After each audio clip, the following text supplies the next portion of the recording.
ഇന്നത്തെ വീഡിയോയിലേക്ക് എല്ലാവരെയും സ്വാഗതം ചെയ്യുന്നു. സ്റ്റാഫിംഗ് എന്ന ചാപ്റ്ററിലെ ആദ്യ വീഡിയോ നിങ്ങളെല്ലാവരും കണ്ടു കാണും എന്ന് കരുതുന്നു. കാണാത്തവർക്കായി അതിൻ്റെ ലിങ്ക് ഡിസ്ക്രിപ്ഷൻ ബോക്സിൽ കൊടുത്തിട്ടുണ്ട്. സ്റ്റാഫിംഗ് എന്ന ഈ ചാപ്റ്ററിൽ നിന്നുള്ള രണ്ടാമത്തെ വീഡിയോ ആണ് ഇന്നത്തേത്. അപ്പോൾ നമുക്ക് ഇന്നത്തെ ക്ലാസ് ആരംഭിക്കാം.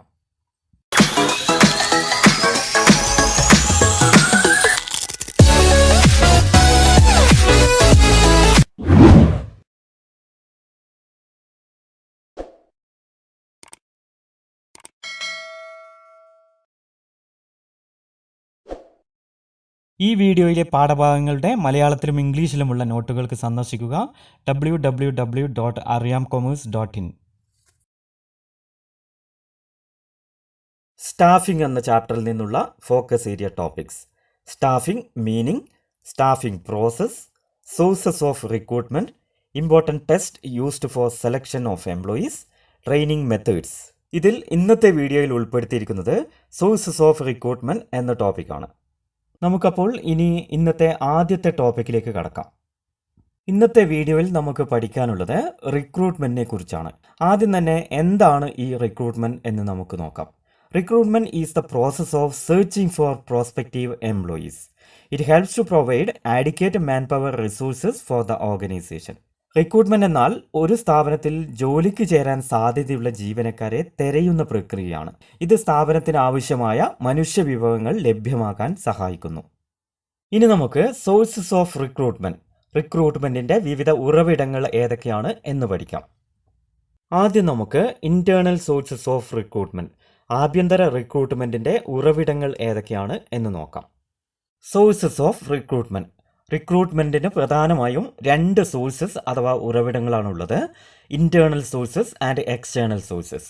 നമുക്കിനി ആദ്യം ഇന്റേണൽ സോഴ്സസ് അഥവാ ആഭ്യന്തര ഉറവിടങ്ങൾ എന്താണെന്ന് പഠിക്കാം.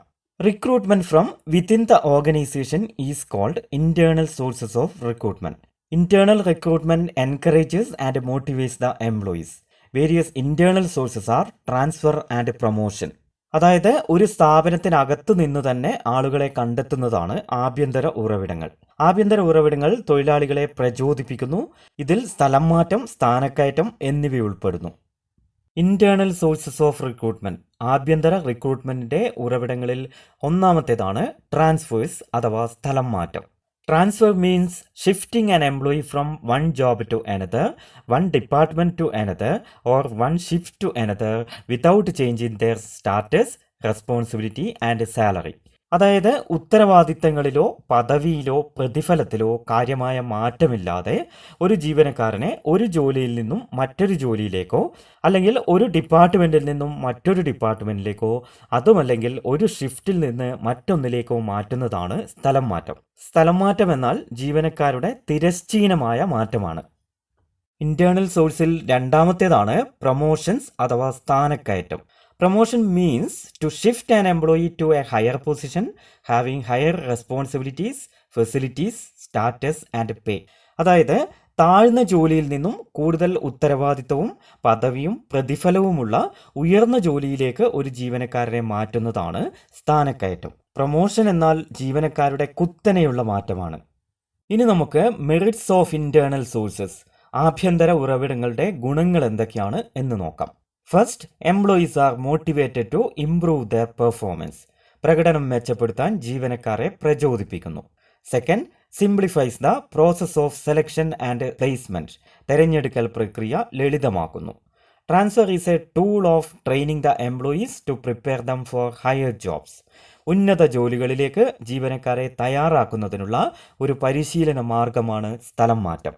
Fourth point, Transfer has the benefit of sharing workforce from surplus departments to those where there is shortage of staff. കൂടുതൽ ജീവനക്കാർ ഉള്ളിടത്തു നിന്നും കുറവുള്ളിടത്തേക്ക് അവരെ മാറ്റാൻ സാധിക്കുന്നു. Number 5, filling of jobs internally is cheaper than external sources. ബാഹ്യ ഉറവിടവുമായി താരതമ്യം ചെയ്യുമ്പോൾ ആഭ്യന്തര ഉറവിടങ്ങൾക്ക് ചെലവ് കുറവാണ്. ഇനി നമുക്ക് പഠിക്കേണ്ടത് ലിമിറ്റേഷൻസ് ഓഫ് ഇന്റേണൽ സോഴ്സസ് അഥവാ ആഭ്യന്തര ഉറവിടങ്ങളുടെ ദോഷങ്ങൾ എന്ന ടോപ്പിക്കാണ്. The scope for induction of fresh talent is reduced. പുതിയ പ്രതിഭകളെ സ്ഥാപനത്തിന് ലഭിക്കുന്നില്ല. The employees may become passive if they are sure of time-bound promotions. സമയബന്ധിതമായി പ്രൊമോഷൻ ലഭിക്കും എന്ന് ഉറപ്പായി കഴിഞ്ഞാൽ സ്ഥാപനത്തിലെ ജീവനക്കാർ അലസരാകും. A new enterprise cannot use internal sources of recruitment. പുതിയ സ്ഥാപനങ്ങൾക്ക് ഈ ഉറവിടം ഉപയോഗിക്കാനാകില്ല. Fourth point, it prevents the spirit of competition among the employees. ജീവനക്കാർക്കിടയിലുള്ള മത്സരബോധം കുറയ്ക്കുന്നു. Last point, frequent transfer of employees may often reduce the productivity. ജീവനക്കാരെ കൂടെ സ്ഥലം മാറ്റുന്നത് സ്ഥാപനത്തിന്റെ ഉൽപാദനക്ഷമത കുറയ്ക്കാനിടയാക്കും. ഇനി നമുക്ക് എക്സ്റ്റേണൽ സോഴ്സസ് ഓഫ് റിക്രൂട്ട്മെന്റ്, ബാഹ്യ റിക്രൂട്ട്മെന്റിന്റെ ഉറവിടങ്ങൾ ഏതൊക്കെയാണെന്ന് പഠിക്കാം. സോഴ്സസ് ഓഫ് റിക്രൂട്ട്മെന്റിൽ ഇന്റേണൽ സോഴ്സസിന് ശേഷം രണ്ടാമത്തേതാണ് എക്സ്റ്റേണൽ സോഴ്സസ് അഥവാ ബാഹ്യ ഉറവിടങ്ങൾ. Recruitment from outside the organisation is called external sources of recruitment. അതായത് സ്ഥാപനത്തിന് പുറത്തു നിന്നും ജോലിക്കാരെ കണ്ടെത്തുന്നതാണ് ബാഹ്യ ഉറവിടങ്ങൾ. ഒരു സ്ഥാപനത്തിന് ലഭ്യമായ റിക്രൂട്ട്മെന്റിന്റെ ബാഹ്യ ഉറവിടങ്ങൾ എക്സ്റ്റേണൽ സോഴ്സസ് ഏതൊക്കെയാണെന്ന് ഇനി നമുക്ക് നോക്കാം. എക്സ്റ്റേണൽ സോഴ്സസിൽ ഒന്നാമത്തേതാണ് ഡയറക്റ്റ് റിക്രൂട്ട്മെന്റ് അഥവാ നേരിട്ടുള്ള റിക്രൂട്ട്മെന്റ്. ഈ റിക്രൂട്ട്മെന്റിൽ സ്ഥാപനത്തിന്റെ നോട്ടീസ് ബോർഡിൽ ജോലി ഒഴിവുകളുടെ വിവരങ്ങളൊക്കെ പ്രദർശിപ്പിക്കുന്നു. അതിനുശേഷം ഒരു നിശ്ചിത തീയതിയിൽ സ്ഥാപനത്തിലെത്തുന്ന ഉദ്യോഗാർത്ഥികളിൽ നിന്ന് ആവശ്യമായവരെ അപ്പോൾ തന്നെ തിരഞ്ഞെടുക്കുന്നു. വൈദഗ്ധ്യം ആവശ്യമില്ലാത്ത ഒഴിവുകളിലേക്കാണ് സാധാരണയായി നേരിട്ടുള്ള റിക്രൂട്ട്മെന്റ് ഉപയോഗിക്കാറുള്ളത്. എക്സ്റ്റേണൽ സോഴ്സസിൽ രണ്ടാമത്തേതാണ് കാഷ്വൽ കോളേഴ്സ് അഥവാ ജോലി അന്വേഷകർ. Many reputed business organisations keep a database of unsolicited applicants in their offices. അതായത് ആവശ്യപ്പെടാതെ തന്നെ ജോലിക്കായി ഒരു സ്ഥാപനത്തിൽ അപേക്ഷ സമർപ്പിച്ചിട്ടുള്ള ഉദ്യോഗാർത്ഥികളെ ഉൾപ്പെടുത്തിക്കൊണ്ട് സ്ഥാപനങ്ങൾ ഒരു പട്ടിക തയ്യാറാക്കുകയും അതിനുശേഷം ഒഴിവുകൾ വരുന്ന മുറയ്ക്ക് ഈ പട്ടികയിൽ നിന്നും ആളുകളെ ജോലിക്കായി നിയമിക്കുകയും ചെയ്യാറുണ്ട്. മൂന്നാമത്തെ സോഴ്സസ് ആണ് അഡ്വർടൈസ്മെന്റ് അഥവാ പരസ്യങ്ങൾ. ജോലി ഒഴിവുകളിലേക്ക് മിക്ക സ്ഥാപനങ്ങളും കൂടുതൽ അപേക്ഷകരെ കണ്ടെത്തുന്നതിന് വേണ്ടി പത്രങ്ങളിലും അതുപോലെ തന്നെ ആനുകാലിക പ്രസിദ്ധീകരണങ്ങളിലുമൊക്കെ പരസ്യം നൽകുന്നു. ഇങ്ങനെ പരസ്യം നൽകുന്നതിലൂടെ കൂടുതൽ അപേക്ഷകരെ ആകർഷിക്കാൻ അവർക്ക് സാധിക്കുന്നു. നാലാമത്തെ സോഴ്സാണ് employment എക്സ്ചേഞ്ചുകൾ. Employment exchanges run by the government are regarded as a good source of recruitment for unskilled and skilled operative jobs. അതായത് സർക്കാർ നിയന്ത്രണത്തിലുള്ള എംപ്ലോയ്മെന്റ് എക്സ്ചേഞ്ചുകൾ വളരെ വൈദഗ്ധ്യമുള്ളതും ഇല്ലാത്തതുമായ ജോലിക്കാരെ കണ്ടെത്തുന്നതിനുള്ള വളരെ നല്ലൊരു ഉറവിടമാണ്. തൊഴിൽ അന്വേഷിക്കുന്ന ആൾക്കാർ ഈ എംപ്ലോയ്മെന്റ് എക്സ്ചേഞ്ചുകളിൽ അവരുടെ പേരുകൾ സ്വയം രജിസ്റ്റർ ചെയ്യുന്നു. അതിനുശേഷം ബിസിനസ് സ്ഥാപനങ്ങൾ ആവശ്യപ്പെടുന്ന മുറയ്ക്ക് രജിസ്റ്റർ ചെയ്തവരുടെ പേരുകൾ അവർക്ക് നൽകുകയും ചെയ്യും. അഞ്ചാമത്തേത് placement agencies and management consultants. തൊഴിൽ ഏജൻസികളും മാനേജ്മെന്റ് കൺസൾട്ടന്റുമാരും. Placement agencies compile biodata of a large number of candidates and recommend suitable names to their clients. അതായത് ഇത്തരം ഏജൻസികൾ ധാരാളം ഉദ്യോഗാർത്ഥികളുടെ ബയോഡാറ്റകൾ ശേഖരിക്കുകയും അതിനുശേഷം അനുയോജ്യമായവ തങ്ങളുടെ കക്ഷികൾക്ക് നിർദ്ദേശിക്കുകയും ചെയ്യുന്നു. ഈ സേവനത്തിന് അവർ ഒരു ഫീസ് ഈടാക്കുന്നതായിരിക്കും. അതുപോലെ തന്നെ സാങ്കേതിക പ്രൊഫഷണൽ വിദഗ്ധരെ റിക്രൂട്ട് ചെയ്യുന്നതിന് മാനേജ്മെന്റ് കൺസൾട്ടൻസി സ്ഥാപനങ്ങൾ സഹായിക്കുന്നു. ഉന്നത തലത്തിലും അതുപോലെ മധ്യതലത്തിലും പെട്ട ജീവനക്കാരെയാണ് ഇവർ സാധാരണയായി നൽകാറുള്ളത്. അടുത്തതായി campus recruitment. Colleges and management institutes have become a popular source of recruitment for technical and professional jobs.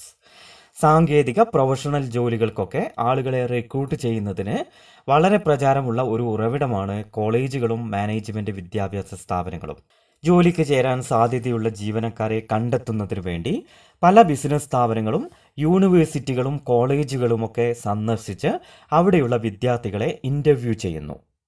External സോഴ്സസിൽ ഏഴാമത്തേതാണ് റെക്കമെൻഡേഷൻസ് ഓഫ് എംപ്ലോയീസ്.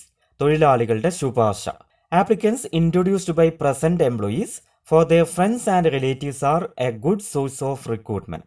അതായത് സ്ഥാപനത്തിൽ നിലവിൽ ജോലി ചെയ്യുന്ന ജീവനക്കാർ നിർദ്ദേശിക്കുന്ന അവരുടെ ബന്ധുക്കളെയോ അല്ലെങ്കിൽ സുഹൃത്തുക്കളെയോ ഒക്കെ സ്ഥാപനത്തിലെ വിവിധ ഒഴിവുകളിലേക്ക് നിയമിക്കുന്നത് ഒരു പ്രധാന റിക്രൂട്ട്മെന്റ് മാർഗമാണ്. ഇത്തരം ആളുകളുടെ പശ്ചാത്തലം അറിയാവുന്നതിനാൽ അവർ നല്ല അപേക്ഷകർ ആയിരിക്കും എന്ന് നമുക്ക് ഉറപ്പിക്കാം. Next one is labour contractors, തൊഴിൽ കരാറുകാർ. വിവിധ സ്ഥാപനങ്ങൾക്ക് ആവശ്യമായ തൊഴിലാളികളെ വളരെ കുറഞ്ഞ സമയത്തിനുള്ളിൽ തന്നെ എത്തിച്ചു കൊടുക്കുന്നവരാണ് ഇത്തരത്തിലുള്ള തൊഴിൽ കരാറുകാർ. സാധാരണയായി വൈദഗ്ധ്യമൊന്നും ആവശ്യമില്ലാത്ത തൊഴിലാളികളെയാണ് ഇത്തരത്തിലുള്ള ലേബർ കോൺട്രാക്ടേഴ്സ് സപ്ലൈ ചെയ്യുന്നത്. ബാഹ്യ ഉറവിടങ്ങളിൽ 9ാമത്തേതാണ് അഡ്വർടൈസിംഗ് ഓൺ ടെലിവിഷൻ പരസ്യങ്ങൾ. This involves telecasting the details of vacant post over television. അതായത് ബിസിനസ് സ്ഥാപനങ്ങളിൽ ഉണ്ടാകുന്ന തൊഴിലവസരങ്ങളൊക്കെ ടെലിവിഷൻ പരസ്യങ്ങളായി നൽകാറുണ്ട്. ഇങ്ങനെയുള്ള പരസ്യങ്ങളിൽ ജോലിയുടെ വിശദാംശങ്ങൾ, അതിനുവേണ്ട യോഗ്യതകൾ, കമ്പനിയെക്കുറിച്ചുള്ള വിവരങ്ങൾ തുടങ്ങിയവയൊക്കെ അടങ്ങിയിരിക്കും. എക്സ്റ്റേണൽ സോഴ്സസ് ഓഫ് റിക്രൂട്ട്മെന്റിൽ ഏറ്റവും ഒടുവിലത്തേതാണ് വെബ് പബ്ലിഷിംഗ് അഥവാ വെബ് പരസ്യങ്ങൾ. There are certain websites specifically designed and dedicated for the purpose of providing information about both job seekers and job providers. അതായത് തൊഴിലന്വേഷകരെക്കുറിച്ചും അതുപോലെ തന്നെ തൊഴിലാളികളെ ആവശ്യമുള്ള സ്ഥാപനങ്ങളെക്കുറിച്ചുമുള്ള വിവരങ്ങൾ മാത്രം നൽകുന്ന ചില വെബ്സൈറ്റുകളുണ്ട്. ഉദാഹരണം Naukri.com, jobstreet.com മുതലായവ. വിവിധ എക്സ്റ്റേണൽ സോഴ്സസ് ഓഫ് റിക്രൂട്ട്മെന്റ് ഏതൊക്കെയാണ് എന്ന് നമ്മൾ പഠിച്ചു കഴിഞ്ഞു. ഇനി നമുക്ക് മെറിറ്റ്സ് ഓഫ് എക്സ്റ്റേണൽ സോഴ്സസ്, ബാഹ്യ ഉറവിടങ്ങളുടെ മേന്മകൾ എന്തൊക്കെയാണ് എന്ന് പഠിക്കാം. First one, the management can attract qualified and trained work force. യോഗ്യതയും പരിശീലനവും ഒക്കെ സിദ്ധിച്ച ആളുകളെ ആകർഷിക്കുവാൻ ഒരു സ്ഥാപനത്തിന് കഴിയുന്നു. Second, the management has a wider choice while selecting the people. ഒരു സ്ഥാപനത്തിന് വിശാലമായ തെരഞ്ഞെടുപ്പ് നടത്താൻ സാധിക്കുന്നു. Third point, it brings new talent to the organisation.